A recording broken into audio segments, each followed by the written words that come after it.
Elle est une cabane, un abri d'urgence pour les bergers en montagne. Cette cabane va monter dans l'alpage de Pormenat au-dessus de Servoz.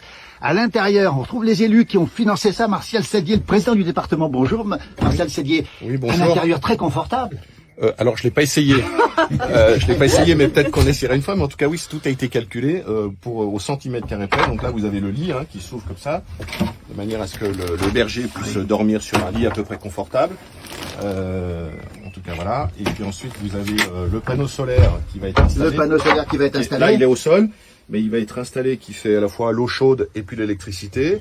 Oui. Vous avez un petit frigo qui est là.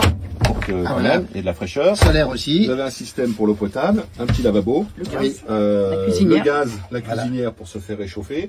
Et puis vous avez tous les systèmes, comme c'est très cocooning, obligatoire de détecteurs pour que si jamais il y a un souci. Voilà. Martial Sédier, le département de la Haute-Savoie, il s'occupe de tous les étages et en particulier de l'alpage. Le souci, c'est quoi? C'est d'aider les bergers en montagne?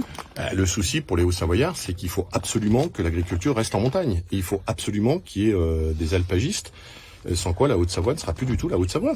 Je veux dire, s'il n'y a plus d'alpage, il n'y a plus de ski. Faut que les choses soient claires. Et puis s'il n'y a plus d'alpage, et s'il n'y a plus d'alpagistes, s'il n'y a plus d'agriculteurs demain, il n'y aura plus de promenade en montagne. Voilà, donc tous les Hauts-Savoyards, tous les touristes qui viennent l'été dans nos merveilleuses montagnes, dans nos villages stations, et qui viennent l'hiver dans les stations de ski, c'est clair, ils viennent, bien sûr parce qu'il y a de l'organisation l'été et l'hiver pour le tourisme, mais ils viennent d'abord et avant tout parce que l'été, cette montagne de Haute-Savoie, elle est entretenue par l'agriculture. Combien de cabanes de ce type vous allez faire monter en alpage grâce au département de la Haute-Savoie? Monsieur de Paris, je savais que vous alliez me poser une question dont je suis incapable de répondre. On en a un certain nombre. Un certain nombre. Fabienne La Duliège. réponse était 3 l'année dernière. Oui. C'est 11 cette année. 11 cette année, donc Voilà. c'est important. Alors, Marie-Louise Donzel, vice-présidente à l'agriculture, c'est un plus pour les bergers d'avoir cette cabane en montagne, c'est de la sécurité en plus, du confort en plus. C'est important. Avant, les troupeaux, ils allaient dans les alpages, on venait les voir le week-end, ils n'étaient pas gardés. Aujourd'hui, avec cette problématique du loup, les bergers sont obligés de rester à côté de leurs troupeaux. Et donc, il leur faut un minimum vital pour pouvoir vivre.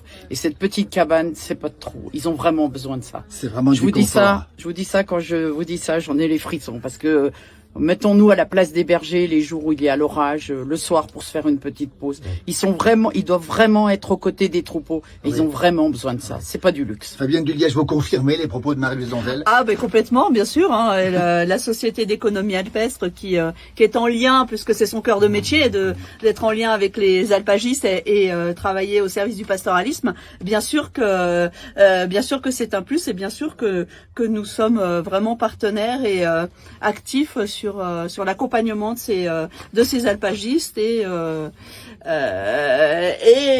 du monde du pastoralisme. Merci beaucoup, Martial Sédier. On a envie de dormir ici. Vous avez déjà passé une nuit en refuge dans une cabane de berger? Non, ça me rappelle la toile de tente quand j'avais 18 ans et puis que j'allais faire l'ouverture de la pêche à la truite au lac Béni. Voilà.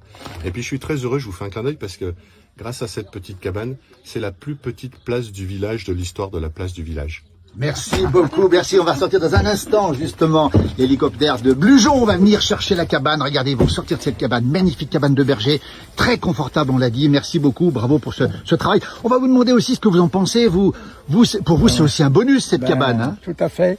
Je tiens déjà à vous m'excuser parce que le président, c'est mon petit-fils. Oui. Il est... Il est dans l'alpage. En alpage pour récupérer la cabane. Il est là-haut, lui. Oui, comme il est c'est jeune, vous qui allez guider pour la montée, effectivement. Oui. Et c'est pour nous, on peut dire un grand merci à tous ceux qui nous soutiennent. Voilà. Donc merci au département qui fait beaucoup.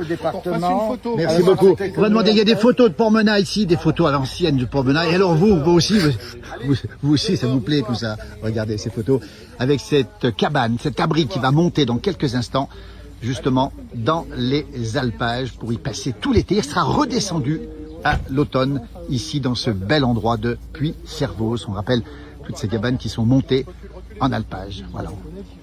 On entend d'ailleurs l'hélicoptère qui arrive bientôt.